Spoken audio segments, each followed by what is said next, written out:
All right. Tell me you're joking. We're back. Another episode. Coming in hot. Atomic hot. A little Atomic Junction. You read your dashboard. You know who the guest is. Not only is he an author, a brand expert, he's also a self-loathing songwriter. Self-loathing, definitely. And I figured, given the subject matter today, specifically the book and politics and the lack of death of compromise, I figured the track that made the most sense was "Down with the Devil." Feel about right? Maybe. Feels about right, man. Did you write the song and were inspired to write the book? Which came first, the chicken or the egg, right? That's a good question. No, it's definitely the song. Well, no, actually, the book was probably on my mind for years before that, but topically. Well, if you're listening and you want to check a little bit of the music out, I'll have a link in show notes as well. Atomic Junction. Aaron Perlut's musical baby. Thanks for coming, man. Thanks for joining me. Thank you. You actually helped me record that. You mean Rick Wagner helped you? Rick was involved. Who was the other engineer? Zach Gibbons or blonde-haired guy, Brian something. Oh, Mark Kinch. Yeah, Mark. And then Adam did our actual production. But yeah, we recorded at a Gaslight studio. So. Oh, those were the days. Those were the days. I miss that place. I miss playing on the roof. That was fun. Yeah, you know. I know you got a lot of hell from your neighbors, but that was that was cool when you could make it happen. It was just such. Before we started recording here, I told you roughly the order of things that we were going to talk about or try. Let's start at the end first, because the rooftop thing to me was one of those things that was so quintessential St. Louis, in the sense that we came up with a cool idea. There was plenty of talent that could activate it, make it cool, make it fun. And in good old St. Louis, lore, the Karens of the world squash it. Like, we're in the middle of COVID. Nobody can go inside. Okay, fine. We'll put bands on the roof, sit as far away as you want. And they hated it. That was such a cool thing. I mean, we did it twice. We did it once in the parking lot and once on the roof. But the rooftop experience, and that was very early on as a band for us, so we were terrible. But still, it was such a cool experience to look down and you see like 100 people just chill in the parking lot. And yeah, I mean, it kind of reminded me of The Simpsons when the B Sharps were up on their rooftop and imitating the Beatles doing it. But it was cool. It was such a cool experience. And you're right, it was a shame that the neighbors around there, which... there's largely commercial. I mean, I know there was some residential there too, but... Well, that's what it was. Yeah, we're such pains, and it's disappointing when that happens. Yeah, the landlord of a literal vacant building in a vacant parking lot had issues with a post 7 p.m. activation. Yeah. Like I said, St. Louis in a nutshell. There you go. You've got a lot going on, man. Not only are you a husband, father, etc., you are... what is your official title at Elasticity? I'm one of the founding partners. So Elasticity is a brand marketing firm, correct? You're an author. You write for Bro Bible independently, and obviously now writing, Death of Compromise. And then we led in here with the band, with the music. Let's just start with time management. Like, I'm assuming it's not easy, but is it fun? Because these are all kind of fun things, So here's the thing. ADHD has a really somewhat negative stain on it. But if you learn how to harness it, you can be incredibly productive. And at my heart, like, I went to journalism school. I worked in television for 2 years until I realized I hated it. At my heart, I'm a content creator. I love making content. I like making video. I like writing songs. I like writing long-form articles. I like writing short-form articles. I love making content. And so I have found a way to program my brain that I'm able to, harness that ADHD and churn enough where I'm not so stressed out and I can still have plenty of time for the things that are really important, like my wife and our kids and our dogs and all that. So implying or addressing ADHD as an adult, as a professional adult, because I think most entrepreneurs in general, whether it's diagnosed or not, have it. Wouldn't surprise me. You know what I'm saying? So, but my question is, as you progressed within the industry, with attention spans decreasing, do you find it easier to be a content creator when we live in, an Instagram world in which everything needs to be 60 seconds or less, versus you wrote a book, you wrote a big book, right? That takes a lot of time to read. Where are you in trying to maybe manage the type of content that you're creating to meet the moment for the consumer versus what you desire to create? That is the hardest part. Without question, that is the hardest part. Understanding the appetite of the audience. And when I'm doing it for my clients, for elasticity, very in touch with what their specific audience. And a lot of times you're thinking about a very niche audience, how their specific audience consumes, what they will consume, what is of interest to them, and you base that on data. When I'm doing something for myself, I truly don't give a shit. Hence the Mustache Association? Yeah, the American Mustache Institute. That was actually, that blew up on you. Yeah, and that was something that very few people understand, that there was a method behind that madness. So I was sitting around with a group of guys in 2006, and somebody said we should bring back the mustache. And I ended up basically building that thing and using it as a petri dish to learn about digital marketing. Yeah. And very few people around me understood what I was doing, and most people scoffed at me, and they didn't realize that I was trying to use it as something that was living and breathing that I could learn. And I don't think elasticity today would exist, or I would have been driven to find my partners and jump into it the way I did, at least, had it not been for that, what I was learning and what it was helping me understand and drive. And so it was incredibly valuable for me. Yeah, because at that time, we're talking about internet 2.0, maybe 3.0, depending on who's grading.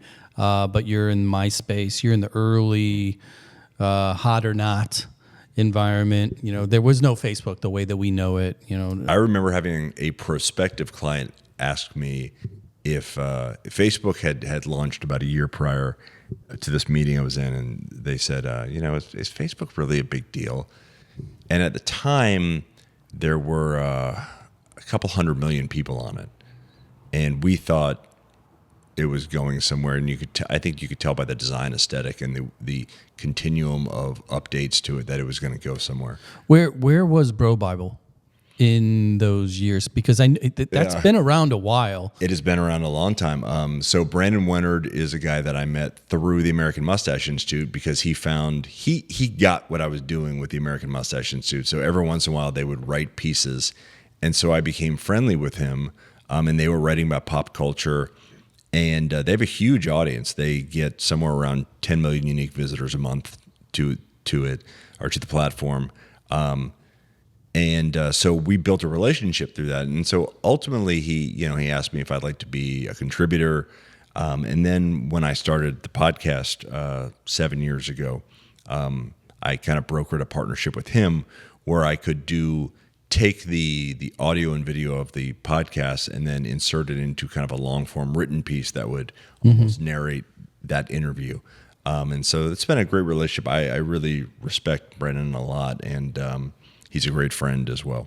So for those that know you, and I would like to believe I'm kind of I'm not an inner circle guy, but I know enough to be dangerous because I've seen you in a studio and elsewhere, and I know some of the stories. More importantly, I know the people that have known you for a long time that have told me those stories.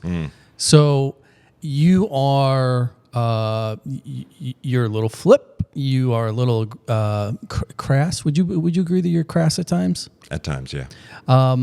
You have a sense of humor that can be on the shady side to the sunny side. You flip it well. It's polarizing, sure. What the book? And I'm going to read the title for those listening: "The Death of Compromise: How an Unquenchable Thirst for Power, Racism, and Media Killed Political and Cultural Compromise in America." Somebody reading that title, Yeah. is probably leaning in a scholarly direction and wanting to consume. When I saw the title and you started a pre-promo, I'm like, this is unique. Off-brand for me, maybe. For me, yeah. That was, I was going to I think say. a lot of people did. My father thought was shocked. So, what is it within you that inspires or fuels the interest in a subject as, frankly, as deep / complex as political compromise in America in 2026? Where did it come from? Well, I'm really glad you brought it up the way you brought it up, because I think that human nature has driven us to the point where we're very quick to judge people. We judge books by their cover. We don't take a lot of time to really get to understand what's in somebody's soul, why they're doing something. It's why a lot of medical practitioners, my wife has taught me, who is a medical practitioner, that a lot of them, they will treat the symptom but not the cause of a disease, which is unfortunate. So I've always been, I grew up in the D.C. area. I actually spent some time working on Capitol Hill.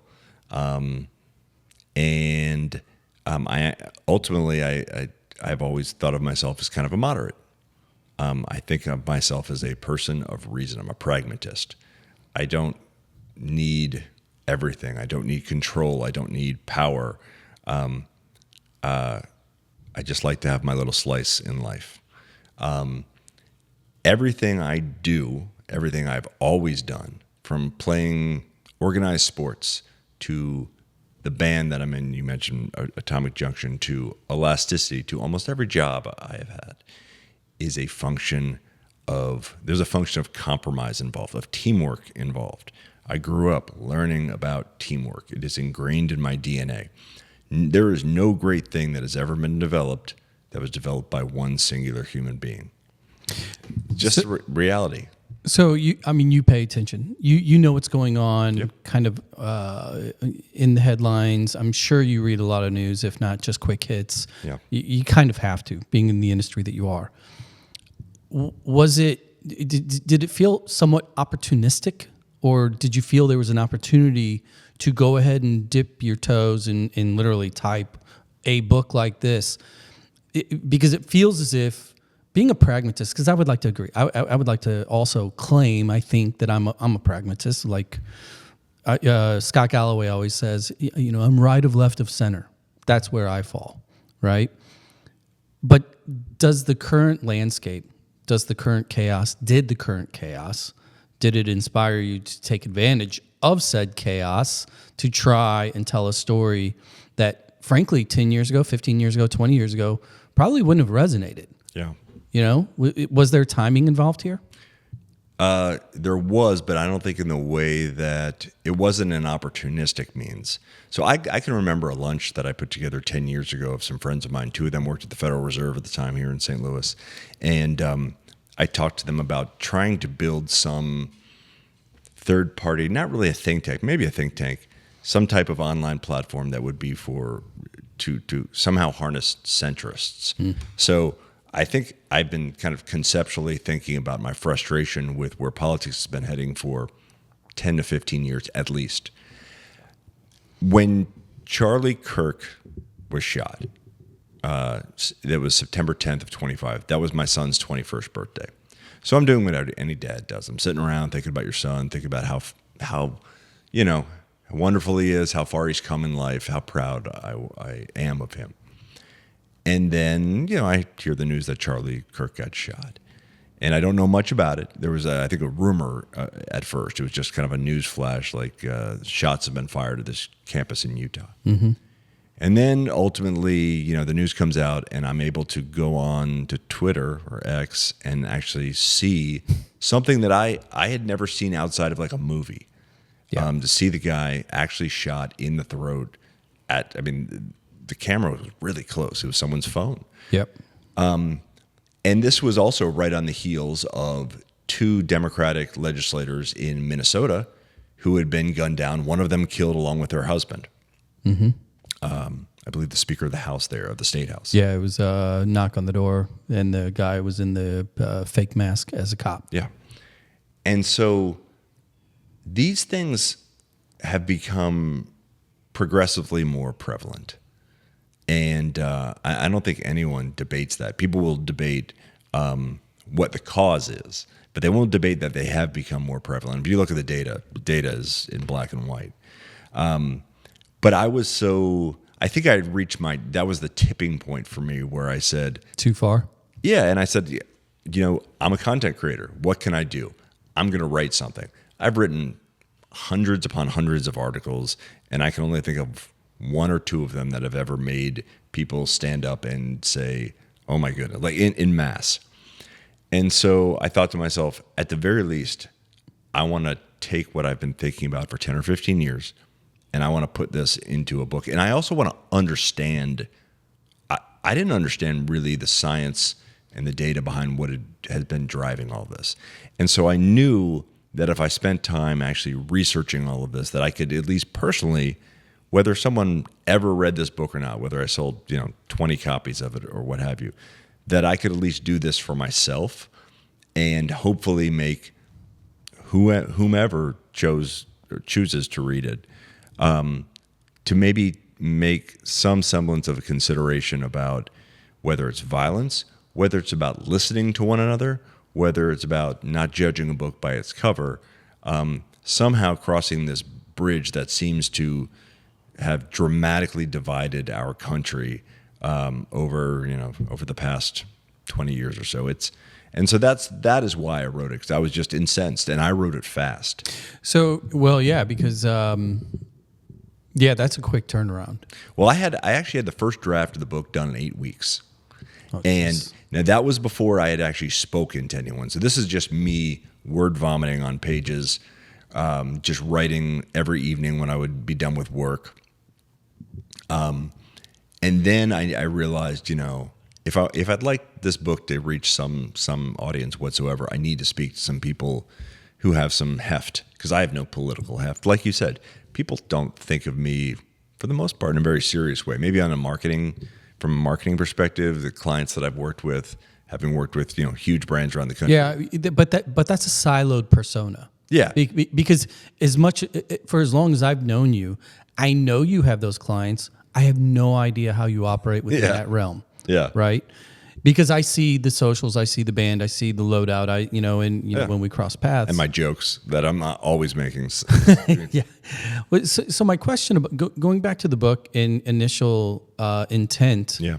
Did you know out of the gate whether or not you wanted to write something that was going to be kind of historically based, kind of retrospective, looking at it, trying to explain something?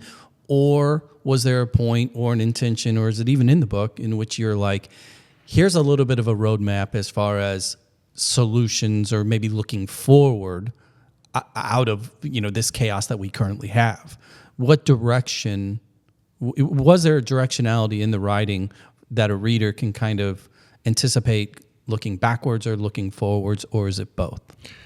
I think it's a little bit of both. I certainly wanted to go back and really trace, unless you really know where you came from, you can't understand who you are today. Mm-hmm.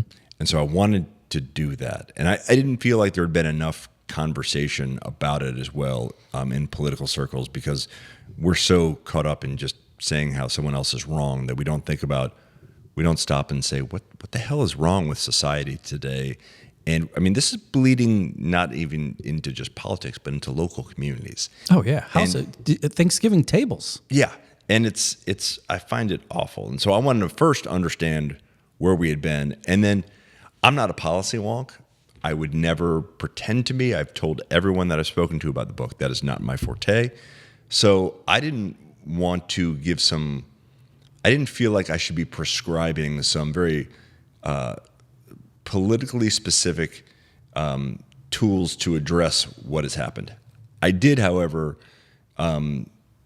spend some time looking at mechanisms within our voting system that I do believe sociologically are driving where we are. And that if you look at our electoral system right now is set up, it's established for extremes to have voices and no one else. Correct. I mean, our primary system is for the extremes. That's how it's built. That's who votes. That's who participates. And so there are some things that are certainly prescriptive about how we can do a better job of, as a society, both nationally and on local levels, how we can move together. Because, I mean, on the local level, if we don't stop somehow things like threats that are made against school board members or local mayors that truly don't really have a lot of power, because we're reading something that came off MSNBC or Fox News or wherever we get our national news. Correct. And we're bringing it to a school board meeting. If we're not focused on our communities, that's kind of where some of this begins and ends. Yeah, I'm with you because I'm a news nerd. Have been. I'm a poli-sci econ grad. Roughly the same age, growing up through, But you look Reagan. much better. No, I think it might be. I have a redheaded wife. She takes care of me pretty well. It's Kale. Ginger strong. Right? The thing is, like, up until recent days, it always seemed as if when you would get the local level hatred, school board, great example, it typically would be some type of a anecdotal story or a personal experience from the loud chirper in the neighborhood. That's where those stories would originate from. 99 out of 100 times. That's not the case today. These stories and the arguments and the talking points are permeating down. It's a different type of trickle down theory, so to speak.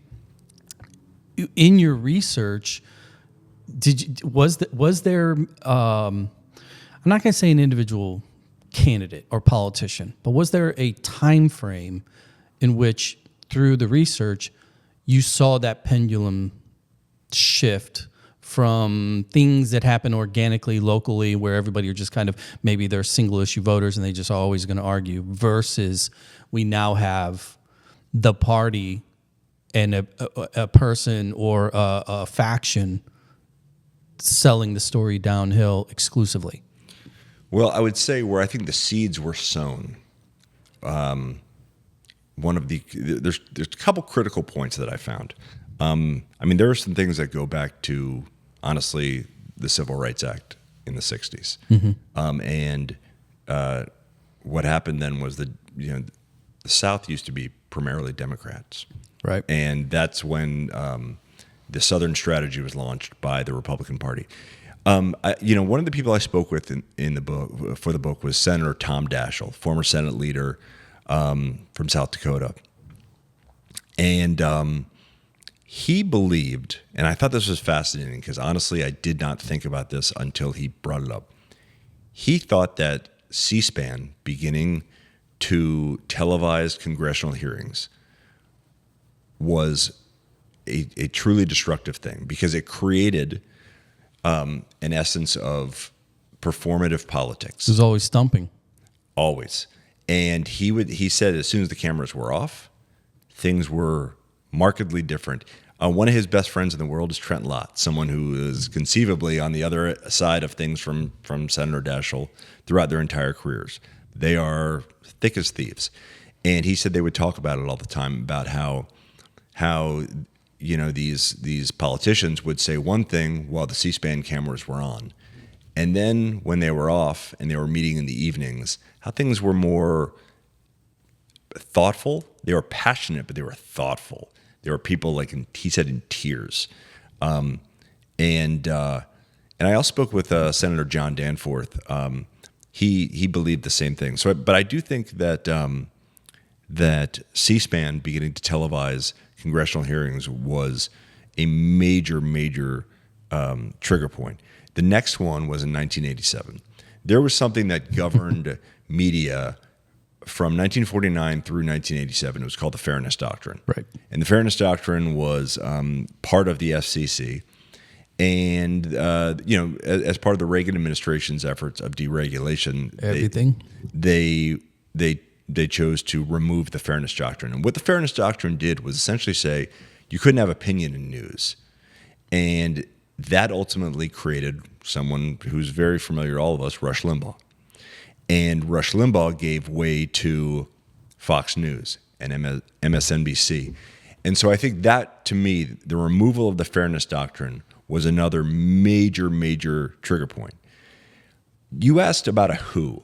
And I would say if there's any one individual who really changed the dialogue that we've ever seen in this country in politics, it's Newt Gingrich.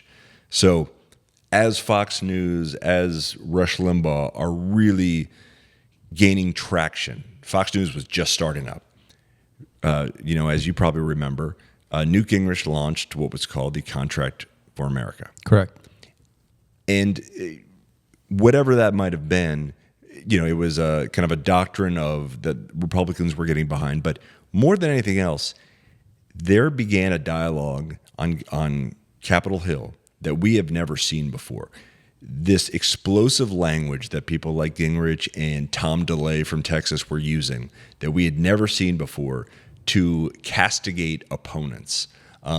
It was largely at first during this time period aimed at Bill Clinton and Hillary Clinton, but it began to create these party dialogues that was, again, unlike anything we'd ever seen. So I think if there's a person that started it, that kind of language that began to trickle down, it would be Newt Gingrich. I think all along as well, Rush Limbaugh and Fox News played huge roles, particularly Rush Limbaugh, because if you recall, No way. I'd never heard this before, but I recall this clearly. I was listening to his show at the time.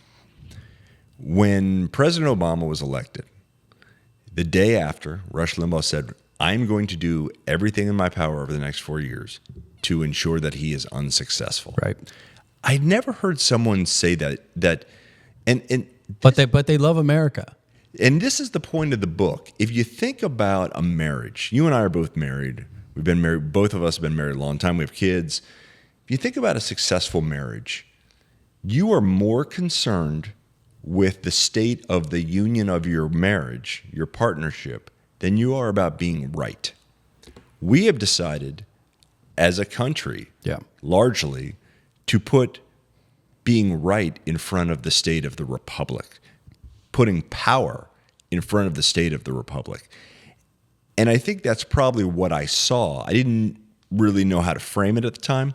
What I saw over the past 15 years that was so frustrating to me that caught on fire when Charlie Kirk was shot. Well, I mean, you nailed it, because I without, and this was not pre-planned, I too think, now my number one Mount Rushmore as far as who's responsible is Rush Limbaugh, not Newt Gingrich. However, totally agree with structurally how Newt used modern media, specifically Rush Limbaugh, because at the time too, when you think of not Democrat Republican, but you think of the Coke Pepsi of media, news media in particular, you had Fox News, you had CNN. We were still riding the wave of kind of the interesting, cool, fun CNN version because of Iraq War. Watching Bernie and Wolf in their hotel and like, oh my God, that's the first time we ever watched it.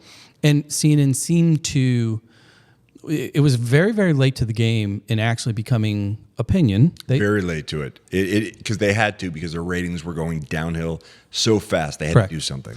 And then on the other end of the spectrum, you've got Fox News. Specifically, the show that matters was Hannity and Combs, because that created this. And Bill O'Reilly. Bill O'Reilly used to be a force to be reckoned with. And with Hannity and Combs in particular, every night you could watch the fight.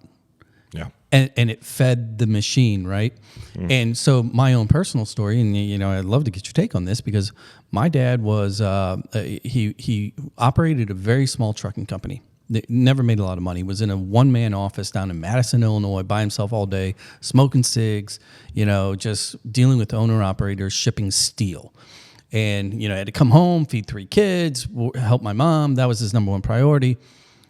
But from he showed up at 7:59 every day, and at 8:00 he turned on the coffee maker and the radio, and at 5:00 he turned the shit off. Well, that was 9 hours of KMOX, and so Cardinal games and Rush Limbaugh, and over time, like this Rust Belt guy, who Reagan's deregulation killed their industry. It cost him his job at the steel mill, a lot of other things. And then the whole time he just has Rush Limbaugh pegging him in the air, patting him on the back, saying, this isn't your fault. This is everybody else's fault. And like, I watched it in real time. He transformed a whole fucking generation. Yeah.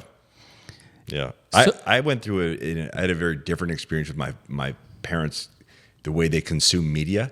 Mm-hmm. And I'm glad they did. So my father was an engineer for the government, and it's funny. He sent me.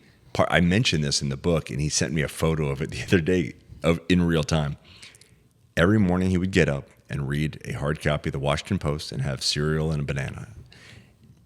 And then he didn't really listen to radio or anything like that, so he would go to work, and he came home and he would watch the CBS News with Walter Cronkite. That's it. That's it. That was how he got his information.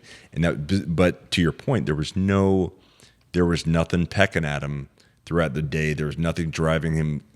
There was nothing that made him angry. And today, whereas we used to have media that debated policy, today we have media that monetizes outrage.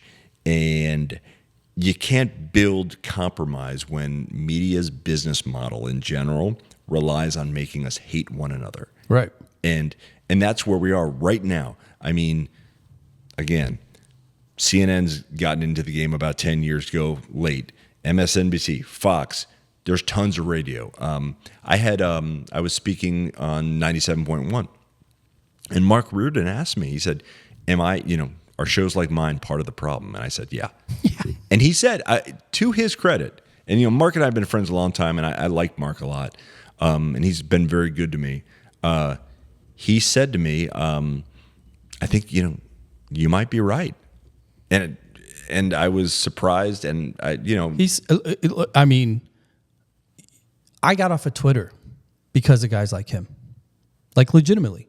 And I understand, within the community, probably good dad, all these other things. But to your point, and we all see it, we know it. If you are on local talk radio, you have to pick a side. No, you have to. The advertisers are telling you so, right?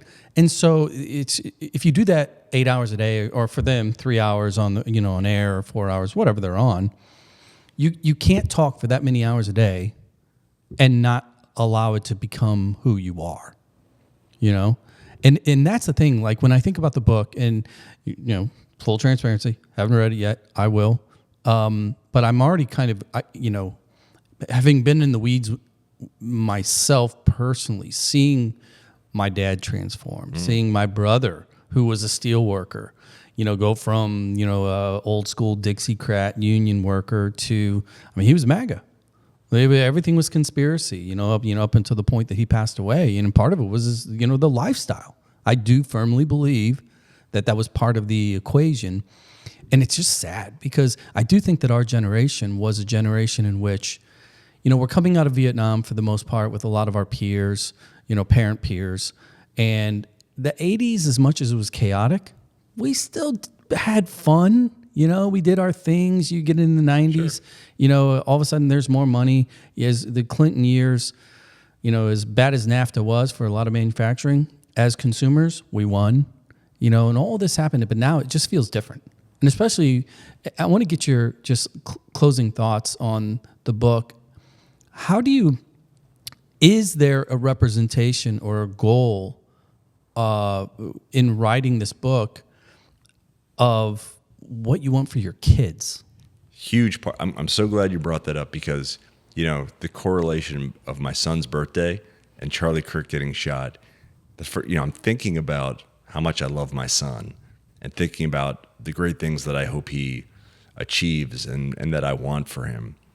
And yeah, I think that was one of the drivers, like whether anyone reads it or not, at the very least, I'd like to at least try to create a better world or a better way of thinking about one another that we may disagree with, that hopefully will have an impact on my two children, because it frightens me. It really frightens me, all the hate that I see. And I see it from both sides. When you're in the center like me, everyone disagrees what I think. Oh, yeah, I'm there. Yeah. So I see it on social media on both sides. Fortunately, because I'm in the center, the algorithm doesn't know what to really do with me, because I get served up content from everyone, and so and it's fascinating. I have very good friends that are incredibly conservative. I have very good friends that are incredibly liberal, and I respect them. And I think the most important part of this book to me is that I have zero interest in trying to change anyone's political beliefs or their personal beliefs. That is not what this book is about at all. What I want people to do is stop demonizing one another because they might have beliefs that are different from themselves. So often I'll see these big font posts on Facebook in particular, where it's just a saying, somebody making a statement, and over and over and over again, I would say really the last 6 to 8 years, those that are opposed to Trump, a lot of them will put this standard post out. My issue isn't your politics. My issue is your choice of character, or your character defense, or whatever it is, right? Where are you on? Because you self-admittedly, you're not a policy wonk. Yeah. Where do you see the role of character and just social contract from a larger perspective? Well, I think the modeling of behavior, and this kind of actually bleeds back into the question you asked me before. The behavior we modeled has an impact on everyone around us, including our kids, and it upsets me. There's a chapter in the book that basically, if Newt Gingrich was one of the drivers of where we are today, President Trump took that and poured gasoline on it. Mm-hmm. He has taken things to a new level that humankind has honestly never seen. And so there's a chapter about that, about how he basically changed the game. And I started with his now infamous post on Truth Social about the Iranians and dropping the bombs on them. It was the last edit I made to the book, because I felt like, not that I wanted to villainize him, but I wanted to be in every chapter starts with a quote. And I wanted to have that one be very demonstrative of what was coming in the next chapter. And that quote in and of itself, talking about dropping bombs and sending them back to the Dark Ages, to me was scary and very, very interesting, in that it shows us where we've come. And to your point about these large, bold texts and these claims that people make, when the President of the United States is saying something like that, you pay attention, like, this is real. And for me, it's frightening. And I'm not trying to change anyone's politics, but this villainizing of others terrifies me. Yeah, it's the free pass that bothers me. I wrote a Substack article not too long ago, basically, the thin red line. What is the thin red line anymore, right? What is too far? Forget about the policy. Forget about whatever it's intended to do. Can we at least agree that there is a certain modicum or a thin red line that we should not cross when it comes to how we address people, even if we don't like them? And my belief at this point, for the 28% will vote that way no matter what, there is no thin red line anymore. The hatred for the optics or their perception or their opinion of anything Democrat has just oozed into, they don't care what is said. And you're starting to see that percolate up on the far, far left as well, where it doesn't matter. Doesn't matter that, maybe this is a good policy that helps build more houses. Well, it goes to, have you read the book Abundance? Yes. What did you think of that? Because I thought the timing. That was a really interesting book. But I do think, to your point, this gets back. We're villainizing even people in our own parties. Yes. And I think that that when President Biden was in office, there were people in the Democratic Party who were calling him a traitor because President Biden has always been a centrist. He did a lot when he was president. He actually did some things that were much further left than his record would indicate. Or on the right, if you look at what has happened to Liz Cheney, I don't know if you've read her memoir. I actually listened to it, and I specifically wanted to listen to it because I wanted to hear her articulate what she went through and the experiences she had. And it's a remarkable read, but she's someone who is a dyed-in-the-wool conservative who loves the institution that is the U.S. Congress and was so proud to be serving in her father's seat. And she has been absolutely villainized within the Republican Party because she crossed President Trump in the January 6th investigation. I mean, Tucker Carlson, Thomas Massey, MTG, take your pick. Yeah. Like the growing number of names and, where they're at. Obviously, Thomas Massey, elected official. The attacks that are going after him, who votes 98% of the time with the Republican Party. But because he went after the Epstein list, he's now free game. It feels as if there's no agreed upon rules of engagement.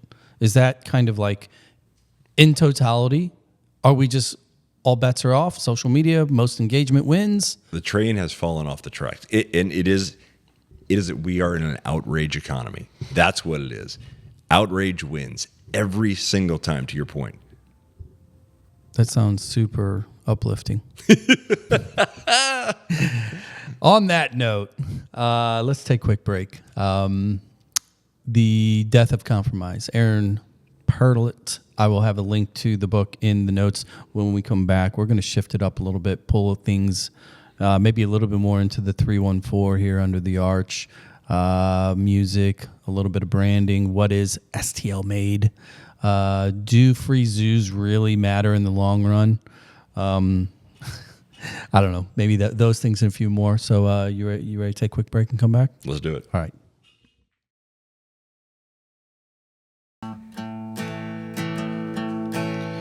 Okay, we're back. Tell me you're joking. Sitting here with Aaron Perlut, brand strategist extraordinaire / author / dad / songwriter. Coming in, I figured I'd mix it up a little bit since I told you we were going to talk about St. Louis and some of your other passion projects. I thought I'd throw this one across across the bow. You ever heard of these guys? Surtsey? Yeah, Joey Bassa is he's actually going to be participating in Mountain City Messenger's songwriting session. Okay, I'm a fan. I really like what these guys do. I think they're good. I've tight. Just been listening to them a little bit in the last 6 months or so, and I think they're pretty good. And he's got a nice ease to him that as a singer, I like him. Surtsey, heard it here first. If you haven't already heard, Surtsey. I'll put that in the show notes as well. Go check it out. Support St. Louis local artists, which is a easy segue. St. Louis. St. Louis is, how long have you lived here? 20 years, almost 21. 21. Does it feel like 80 or does it feel like 15? There's been times where I've been very, very frustrated. It seems like sometimes we can't get out of our own way, but, this place has such great potential. If we could stop, doing the ho-hum thing and then fighting over our own little fiefdoms that we have around here and trying to protect them. I mean, I think it's gotten better, but... So let's maybe set the table a little bit. 20 years here.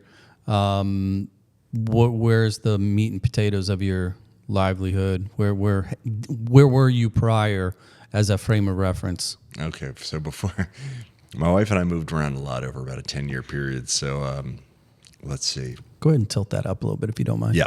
So we moved here from St. Petersburg, Florida. Before then, we were in Raleigh, North Carolina. Before then, we were in Richmond, Virginia. Before then, we were in New Orleans. Before then, we were in Miami, and before that, we were back in Richmond. So if I were to ask you where was home, what would that look like? All of the above. I mean, if somebody says, Aaron, where's your roots? Oh, well, I grew up in Virginia, but this is really home. I mean, this is where we raised our kids. The Midwest is home. You know, I'm a Midwest guy now. So you guys over at Elasticity, you do a lot of that is your core, that is your business, branding and marketing. Yep, Correct? that's how I feed my family. You've worked on some civic campaigns, not only here but for other cities as well. Mm-hmm. We do a lot of economic development work, place marketing. Yeah. Give me an idea. You know, again, if it's a short building, say it's the Dot Zac. Mm-hmm. 5 stories. You have 5 floors for the elevator pitch. What is St. Louis from an industry perspective? If somebody were to say, what is the brand? What is St. Louis's brand? How would you describe that in 2026? Yeah, the brand is I don't know what to make of it. That's what it's. I find it very odd. If you look at some of the economic development data that was done on behalf of the region. Most people outside of the Midwest didn't really know what to make of St. Louis. They still don't. And that's exactly how we felt when we moved here 21 years ago. My wife just said, if we don't like it, we'll leave in 2 years. What brought you guys here? I got a job here. Got a job with a big PR firm. And then I ultimately left there 3.5 years later to found Elasticity. But the irony about so it's not negative or positive. It's just indifference and confusion. And then, but where we get into the negativity is the people hear it themselves. Particularly when you look at perceptions of people in the outlying counties, mm-hmm. St. Charles, Chesterfield, over in Illinois, tends to be a lot of negativity towards about the St. Louis core. Yeah, as if they are not St. Louis enough. Yeah. So that's where you get some negativity. I will say the tragedy in Ferguson had a pretty significant impact on the region.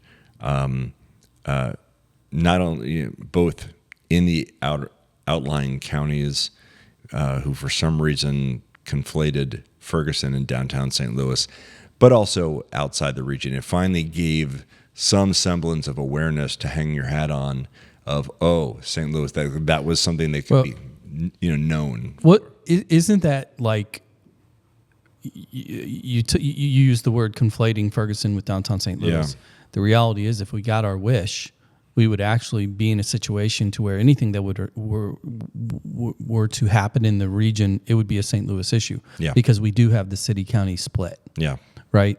Because the Pilsen or Beverly of the south side of Chicago, if something were to go on there, it's not going to be like the Beverly riots. It's going to be the Chicago riots, right? So it's this catch-22 that we have where, when people tried to ask, when anybody asks me from afar, I'm going around to all these soccer events with my kids and meeting people from all over the world, and they're like, okay, where do you live? And I'm like, well, I'm in St. Louis, but I live in Webster Groves, and you try to explain it away. It's really painful. I don't even try. When we lived in Clayton, we live in the city now, but when we lived in Clayton, I never tried to differentiate. I just said St. Louis.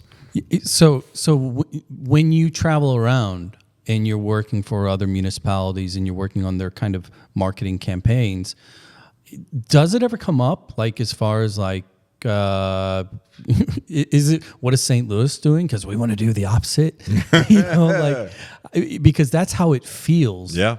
When we do go into other markets, I just spent 5 days down in Dallas. Not even Dallas. I'm up in McKinney, right, which is 45 minutes. McKinney. Yes. McKinney. Those sons of bitches. Right. And they think that they invented air, in the DFW area. Mm. What is kind of the vibe and the response that you get when you're going into other markets that are maybe seeing the economic development that we're striving towards, that we would like to see, when the conversation casually, like at the end of the day, well, tell us about St. Louis. Yeah. What does that perception look like in today's market? It's a really good question. So in terms of it's the reflection on, I'm going to start with the reflection on us. So when we had the keys to the car, we were doing work for what was then called the St. Louis Chamber of Commerce and the Partnership for Economic Development. We were involved in we were leading a program called Accelerate St. Louis that was focused on driving new business startup, new business relocation in terms of entrepreneurship, like startups, and then trying to attract outside venture funding to support those startups. We actually saw, it was, I believe, over a 7-year period, we saw like a dramatic rise in all the metrics that we were judged by. So we were very fortunate. This was, I want to say, maybe 2010 or 11 through 2016, somewhere there that. And that was at a time where our innovation community was really, what we had done, and were very purposeful, was we created kind of a living, breathing manifestation of the startup community and tried to drive programming that would bring that community together. Well, you had two kind of what I would call primary players, because during those years, that's whenever I was on the South Side, really starting in 06 or so through the early teens. Every neighborhood we were working on building. So I kind of saw it like street level where the demand was. But at that time, T-Rex and Cortex. And the Danforth Plant Science Center and the buildings behind it. The funny thing about the Danforth is, much as I understood it from more of an economic perspective, I knew the amount of money that was going into that. But that brain-body break between the city and the county made a lot of people not think of Danforth, as, oh, that's another tech hub, right? So when you were working through those things, and you would see some Silicon Valley puppies that are like, you know what, I'm going to go try someplace else. And those are few, but they did happen. But we would pick up, somebody from Charlotte or somebody from Philly or whatever coming into St. Louis to put their toe in the water of the T-Rex/Cortex. What were those conversations like? What was the hook? What were they kind of intrigued by that motivated them during those years to come this way? Cheap. It was cost of living, cost of acquisition in terms of finding talent. So there tends to be a few things, and it depends on the kind of industry you're talking about. Like if you're talking about manufacturing, they're looking at certain things that might have to do with logistics, but also like electricity and being able to get the certain number of the volume they need. But talent is always a big one. It was, Jim McKelvey talks about how he felt guilty that he had to move Square back out to to California because they couldn't originally find the level of tech talent here. Yeah. But for the most part, the talent pool has really increased. But quality of life, always important. Cost of doing business, always important. So it really does, though. So we're talking about like a service industry or technology industry. That's a little bit easier because you don't have the kind of challenges that sometimes the folks at the Missouri Partnership, who do an amazing job of recruiting people statewide, they're looking for advanced to recruit advanced manufacturing in certain very specific industries that partner well with some of our other strengths statewide. But the conversations we always had, that the entrepreneurs that are moving here usually really enjoyed it. They thought the city was kind of just one of those hidden gems. Well, is it a little bit of like, because here's what I hear from some people that come here through maybe the same lanes, is that it feels like to them that this is a special Yelp find. This is that kind of mom and pop shop that has exceptional food, killer photos, but it's still under 500 reviews, so it's still accessible. And it's like, and where I'm going with this is I agree with that, and I always hate the word cheap from a marketing perspective because it sounds that, and if you're watching on YouTube, you saw Aaron's face like kind of grimace with cheap as well. But we spoke to a guest over on B-Side Pod, me and Anthony Bartlett, and she used the term accessible urbanism. And it really kind of stuck with me because it's like affordable urbanism and accessible urbanism. That sounds like something made up that Gwyneth Paltrow would say about her divorce, but I like it. I do like it. She came up with this whole rubric. She was in high level education, and she came up with this rubric. She was a single mom. She had lived in Far East, Southeast Asia, was in Southern California, was looking for an elevated school. Yeah. Found a private school here. Was like, no way, I'm moving to St. Louis. But she plugged St. Louis into her rubric. Well, she wanted to be able to go hiking. She wanted to be on rivers. She wanted to be close to dance clubs. She wanted all this stuff. And lo and behold, who's at the top of the list? St. Louis. I will tell you, I've been back on the East Coast quite a bit lately. And whenever I talk to friends, they ask me why I've stayed here, and my wife as well. And we always tell them it's an easy place to live. So I think to me, that's a more dumbed down version of what she's saying. It's a very easy place to live. It's been a great place to raise our kids. Mm-hmm. Our kids think of it at home. They love it here.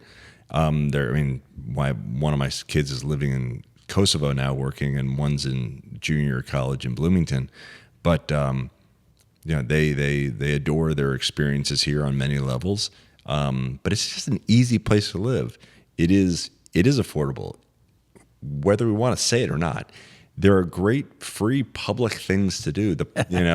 You kind of kidded about the zoo earlier, but I think the zoo does matter. The whole park is an absolute hidden gem. Would you say though, because there's no way I'm going to belittle the zoo. I think the zoo is amazing, and I've been to all the other zoos. I've been to New York, I've been to Chicago, San Diego, the rest of them. Even the one in Omaha that is actually really good. Thanks to Warren Buffett. But at some point, we keep talking about these same things. Forest Park's #1 park. Well, you don't live in the park. St. Louis Zoo is free. Well, I don't mind paying to go to San Diego Zoo. It's kind of unexpected, But to your point, and I feel this way too, having 3 boys, one in college, the other 2 getting close to it, we export our talent. Our greatest talent is our kids. And the thing is, because they grew up here, a free zoo doesn't appeal to them. Right? So how do you ever view like a potential strategy for the city of St. Louis to be more of, here are some things that actually are going on in communities, because I wrote a quick note here. You're literally in the trenches. You play music, you're in the venues, you're eating at all these local eateries, et cetera, far from the arch. What matters more? Do these high profile easy things for Midwest Living magazine matter more than your kid's grade school network, the Coca or whatever? Where are we on that spectrum, in your opinion, as far as pushing the things that families really care about? I don't know if the zoo is going to have someone relocate here, but it certainly is a good tourist attraction piece. So are the Cardinals. So is the Arch.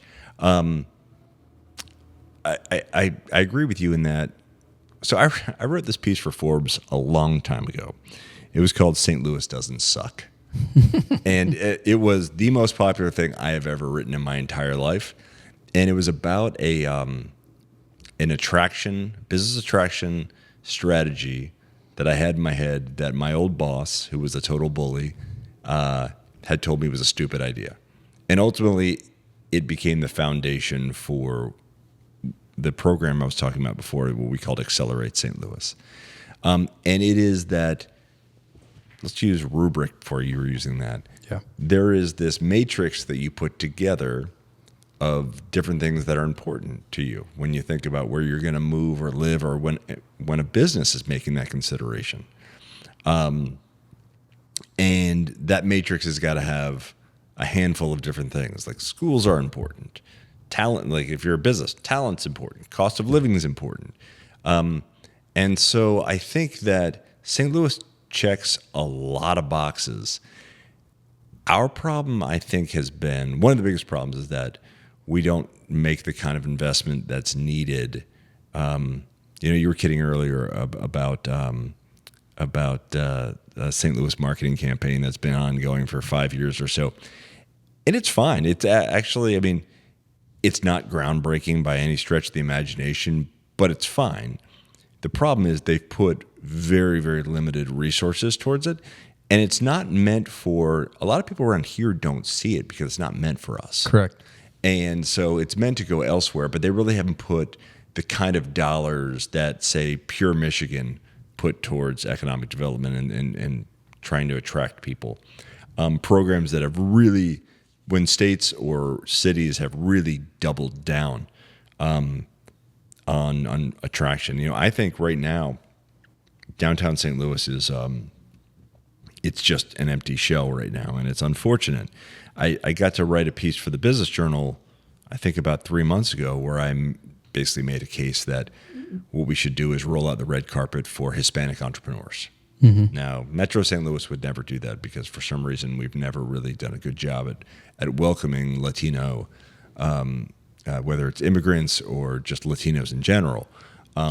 But to me, if people want to desert downtown, go target a specific audience that we've never targeted before and really make a case and create a soft landing spot for a group of people. That was, in my case, I believe, we should do that with Hispanic Americans, but that's fine if you want to do it with someone else. But I think you have to make an investment, and that's what we've never really done, because I've seen a lot of this sausage made on some of these attraction campaigns, and we've never really put the dollars behind it that a lot of other successful regions that have marketed to try to get people to relocate to do. Do you think there's a disconnect between I'm just going to say that, like, I Am St. Louis kind of campaigns where you pointed out the reality that most of us that live in the area, I'm a nerd. I see this stuff because I'm following these pages, but most of the people, the 1.2 to 1.6 million, however you want to add up the math, the vast majority of these people have they don't know what that campaign is. They've never seen it. But can you imagine like showing this to the people here? Because as much as I'm aware of it, I still feel a disconnect between the campaign, because it's like it's trying to speak to tourists more so, and we're not tourists. So when you say I am St. Louis, well, I'm not a tourist. I live here. Do you think that we're like skipping over maybe some more of the kind of the cooler, the underground, the meat and potatoes, the things? Because like you talked about, it's easy to live here. It was easy to raise a family here. We had another guest previously that basically said, it's kind of one of those cities where you can be a Renaissance man. You can have a job, and you don't have to work 80 hours a week, and you can have a hobby. Yeah. That was what amazed him the most. He's like, I moved here, and like immediately I realized I could have a hobby. How do we market that guy or that family or that household to, I get it. They want conventions, they want tourists, but we need jobs, we need people, we need population growth. Where's the chicken and the egg in your head when it comes to soliciting for the city more broadly? Yeah, and it's funny you bring that up, because I tried to reach out to, I think, Jody Sowell at the Missouri History Museum, which was running that campaign you were just talking about, the I Am St. Louis, because I just wanted to, I was curious, intellectually curious about what they're doing with that campaign externally. Like you, I've seen some demonstration of it locally, and I think it's very similar to the other campaign that I mentioned earlier that's being supported by the economic development community. That's kind of underfunded. So I don't know, like I don't know enough about it and what kind of dollars are behind it. Mm-hmm. I do agree though that I think that CarMax does something really interesting. CarMax is based here. Not CarMax, I'm sorry, CarShield. CarShield is based here. Warranty. Yeah, so CarShield is based here, and CarShield is a huge, highly profitable company. The advertising that we see locally is actually just for St. Louis employees to make them feel better. That is literally what their executives have said, that it is not really targeted at achieving anything other than culture for their people, because they want their people to understand that they support the community here and their marketing within the community here. Especially hockey. Yeah, they're huge. They support the AAA hockey teams. And but I thought that was really interesting in that they get it. That's an important thing to understand, is that it's just as important to build up the culture internally And it's something that we've always actually tried to do at Elasticity. In that from day one, I came from an experience where culture was ignored and was really not a priority, to starting Elasticity with my partners and I believing that it needed to be the bedrock of our organization, that if culture, we needed to start everything we did with culture, because if we had a better culture internally, then that is going to bleed outwardly, and we'd do better work, and people would stay longer, work harder, be more committed to us and to our clients. So I think that I do think that it's important that when you're doing an outward-facing campaign, that you also target it inwardly to build that morale, build that culture. Yeah, I'm with you. I want to take a quick sidestep here and shift lanes into music. Another one of is take family out of the equation. Is music your ultimate passion? I love music. Yeah, I think it's very, very hard to. I know that it will never be a true professional pursuit for me, because I don't have. I'm old. I'm white. I make music that sounds like it was created in the 70s. Would I love to make a living making music? Yeah, sure, but it's just not real. And today's music industry is so. Well, it's so funny because I use you as an example whenever I talk in other circles about. Well, I alluded to it just a second ago. I mentioned it, the Renaissance ability of people in St. Louis, because you're a busy guy. You wrote a book. Well, you run Elasticity. That's your day job, right? Mm-hmm. And in addition to that, you write a new book. You're in a band. You got a music podcast. You're participating. Are you coordinating the songwriter circles? Yes. So let's take a second and talk about, maybe start with the podcast, Load Out. Yeah. You started that about 7 years ago, right? 6-7 years ago. Yeah, we're on season 7 right now. What was the impetus? I'd love to say that it was something super scientific. I just started playing music at the time, about a year earlier, and my wife said, I think my wife was aggravated with me always talking about music. And I have a lot of historical music knowledge in my head. And she said, you have all these things floating around your head and you have nothing to do with them. You should start a music podcast. And that's where it began. So you tend to, because you obviously, the early days, you were recording over at Gaslight. Yeah. A lot of the guests tend to be, I'll use the word, but it broadened out, Americana, right? A little gritty, a blend between some bluesy artists to, some alt country style artists, some folky artists. You had a handful of kind of legacy names, members of bigger bands. Had a fair number of legacy artists, yeah. What's your sweet spot as far as because I too have engaged a lot of artists across a lot of different genres, and I like a lot of people in general that are artists, but there are certain genres that I just don't get motivated for. Sure. I don't want you to tell me what you're not motivated for. What do you like to listen to? What's the kind of genre that you lean into on the show? So on the show, it definitely leans Americana to classic rock. But I've had everyone from the Sugar Hill Gang. Yeah, I remember that. Kind of the original rap group to, they coined the term hip hop, to my absolute favorite songwriter on the planet, Ray Wiley Hubbard, to the late Dave Mason, who just passed recently. Mm-hmm. Speaking of legacy artists, Mason Prophet, Dave Mason. Dave Mason, who was in Traffic, Dave played with every one of the Beatles, played with Jimi Hendrix. He wrote the song "Feeling All Right." Yep. And Chris Hillman of the Byrds. Wow! Talk about being able to talk to one of your heroes. That was super cool. Okay, so moving forward, Mount Rushmore, one face. Who would you have? Dead or alive?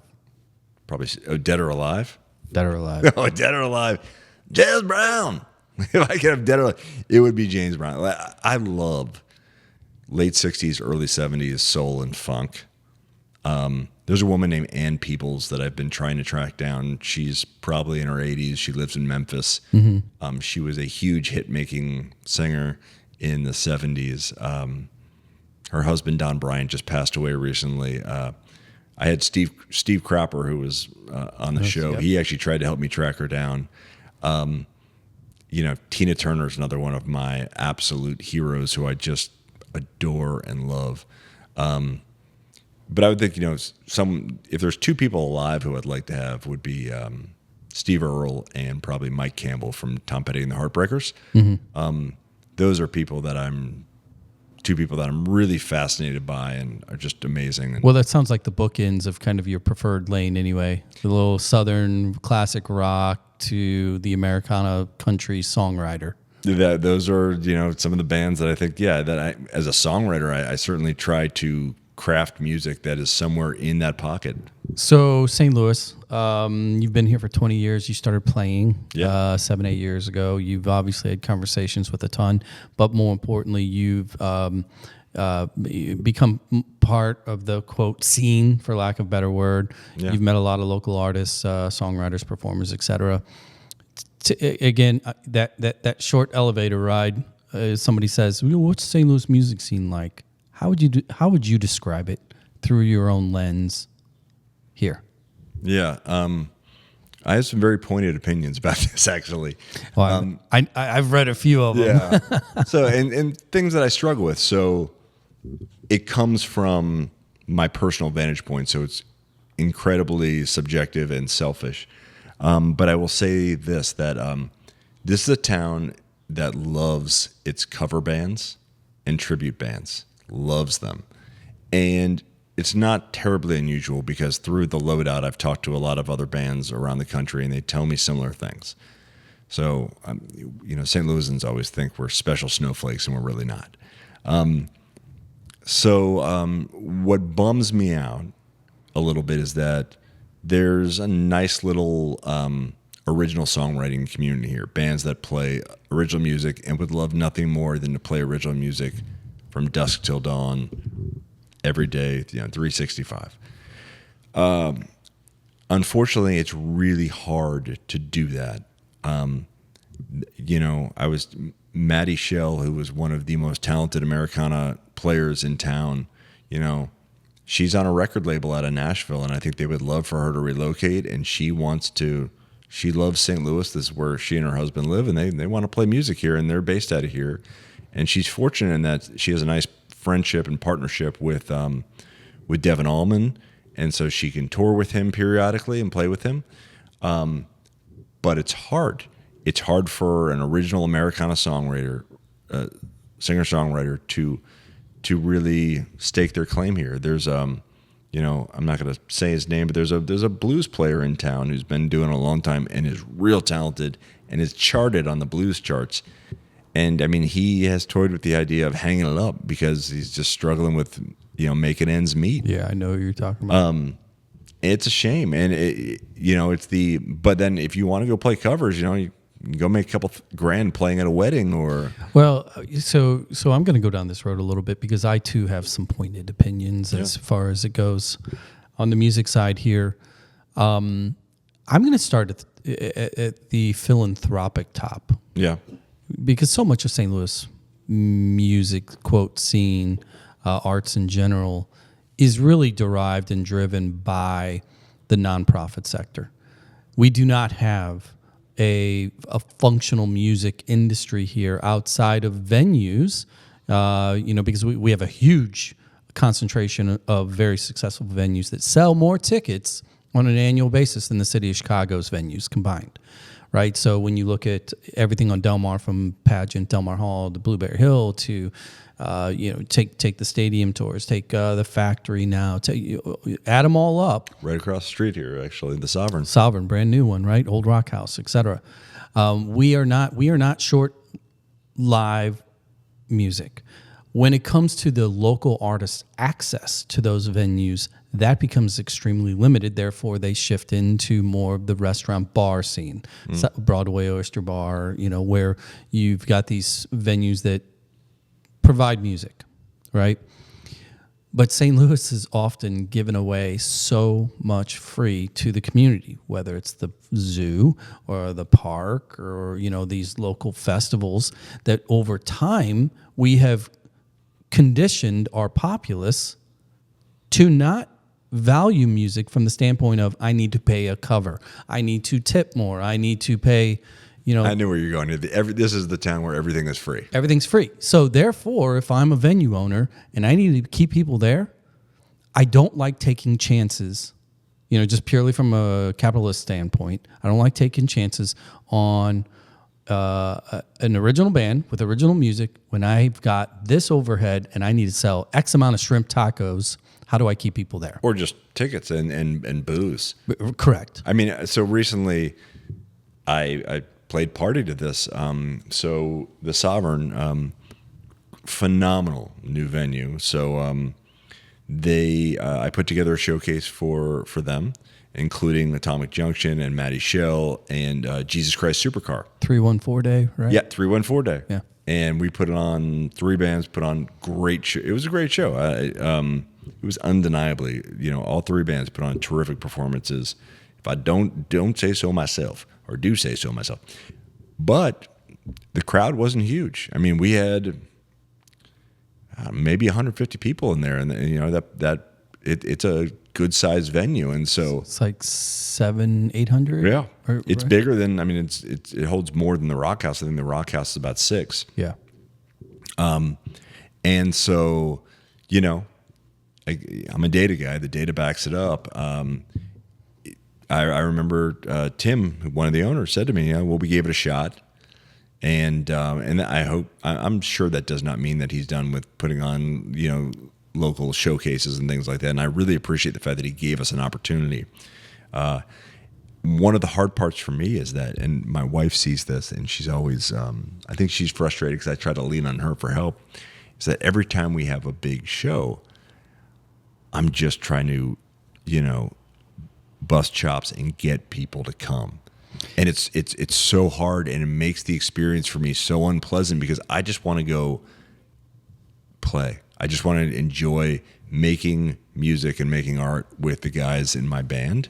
Mm-hmm. And I spend so much time trying to drive people to the show that and I'm sure every everyone in a band will understand that it's a little frustrating, and we tend to actually have a better time when we go on the road. And we go on the road a lot. We played in Nashville, played at South by Southwest, played out in Denver and Boulder, all over the place.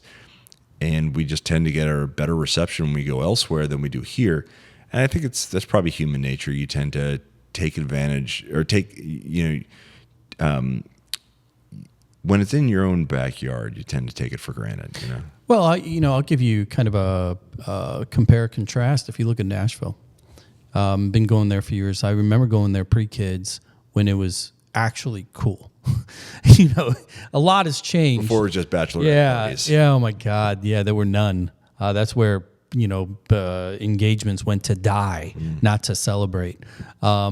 But you fast forward to today, and Broadway is what it is.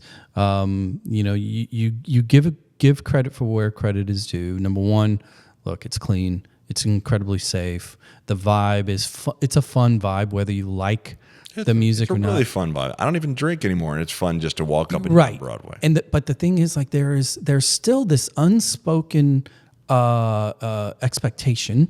Where when you go into any of the venues, Tootsie's or Robert's or you name it, when you're in there, and when the fiddle player gets down with the bucket and the Venmo code and walks the room, everybody knows what the job is.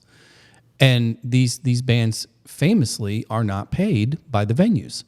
They're like strippers. You show up, congratulations, you got the stage, now make your own money. That's how it works. And they're also, to kind of defend what I was saying about St. Louis they're always playing cover tunes too. Exactly. It's all cover music. And Nashville has branded itself. This is country music, right? And that's fine. There's a relationship. There's a business relationship between a tourist and Broadway that is executed perfectly virtually every time somebody goes there. So when you do get into an original music community, or one that wants to be an elevated original music community like St. Louis is trying to be, we still have too many remnants of free without the expectation that we need to pay these artists. Yeah. And it's this flywheel of missed opportunity. So my question to you is, the songwriter circles. Yeah. What are you trying? What's the goal? Yeah. Because that is at the far end of the spectrum, away from a voodoo cover night. And no offense, Sean, I think you're great. I think your business is smart business. Original songwriting circles, that's much different. So what are you trying to accomplish with those? So I do a lot of things for free. I think my wife gets a little frustrated by it. I'm really good at giving away services that other people would pay for a lot. Yeah. Did you ever see Gaslight Studio? Yeah. I love Gaslight. Yeah. Or Tiny Bar. Based on these frustrations I was just sharing with you about local original music, I wanted to try to somehow bring together original songwriters and talk about just making music, making original music. And so I talked to Jeff and Randy Vines about using their, that used to be their shop on Cherokee used to be it actually used to be a music venue. I think it was the Way Out Club or something like that. STL Style. Guys. STL Style. And so they said, sure, that'd be great. And I asked them what would be an opportune day, and they told me Sunday afternoon because they have people in there and it'd be a good time and what have you. And I said, great. Why don't I'll bring my PA and I'll put together these songwriting forums. We'll have, a host, which sometimes can be me, sometimes other people. And Susie Q has actually taken over the mantle of hosting with me, which is great. So sometimes she does, sometimes I do. And then we'll bring in usually 2 other singer-songwriters. And we spend about an hour and a half playing songs and talking about writing music. Mm-hmm. And I think what I'm trying to do is build community around songwriting and just do what I can do, because I'm sure lots of other people do different things too. But bands and singer-songwriters tend to be on their own oftentimes. We're kind of off doing our own thing. We want to be alone, left to create our art. But community can help. I found this I never did AA when I quit drinking, and then I was asked to join a group by a singer-songwriter who I really admired, and I found that the greatest power for me was the power of the community, the group. And so I guess I'm trying to create something once a month where we can just talk about songwriting, bring people together, and if we can help someone, great. If we can help someone, give someone a creative idea, fantastic. If we can make someone feel like they're not alone, terrific. Yeah. However we can provide value. So just trying to provide a little value. Yeah, I mean, I love songwriter circles. Steve St. Cyr for years would run Songbird, and Dana played it a lot. And it's one of those things where I remember because I talked to Steve about when I wrote that article about Dana. I talked to Steve about it. Yeah, that's right. You have yeah. And I think there's a place here. We talk about what does St. Louis highlight, illustrate, and back versus what do we actually do. I think this is a perfect example within the music community in particular. We are really good at advertising, a Busch Stadium tour, when at the same time, real people would love backyard songwriter. Like if there was a circuit, go all around the 98 municipalities, right? And you had this backyard circuit of like 2, 3, 4 songwriters just rotating around. There are plenty of music fans that would do that. And I think that's where those are the experiences that we can offer through the talent of the local musicians that, kudos to you for, taking the step to elevate them. Yeah, I'm just trying to do what I can. It's for whatever my musical talent and knowledge is worth, which is probably nothing. if I can just bring these people together and get some wisdom out of them, and then maybe I can play a few songs too. Well, look, you full circle. Your skill sets at the very beginning of this conversation. You pointed out that you just like to create content. You're very good at taking ideas, making them into something tangible, but more importantly, you got experience in distributing the idea as well, getting it to market. So I think the artists that are close to these types of experiences and do the songwriting circle, there's immense value in being present. So kudos to you for doing that work. Aaron Perlut, I think it's time. Wrap it up. Elasticity, Death of Compromise, link in show notes. All things St. Louis, and be on the lookout. Is it Mountain City Songwriter? Mountain City Songwriter Sessions. Okay. Facebook link, I'm assuming. There's Facebook and Instagram. I think it's Mountain City Songwriters. Well, we'll push those out too. Appreciate your time, man. This has been great. Thank you so much, and I hope your audience doesn't hate me too much. No, they're they all hate me, so it's all good. Until next time, Aaron, I'll catch you around the neighborhood, and thank you for listening. If you're still here, like, review, follow, share, all free. That low self-esteem thing, give me a little bump. Talk to you next time.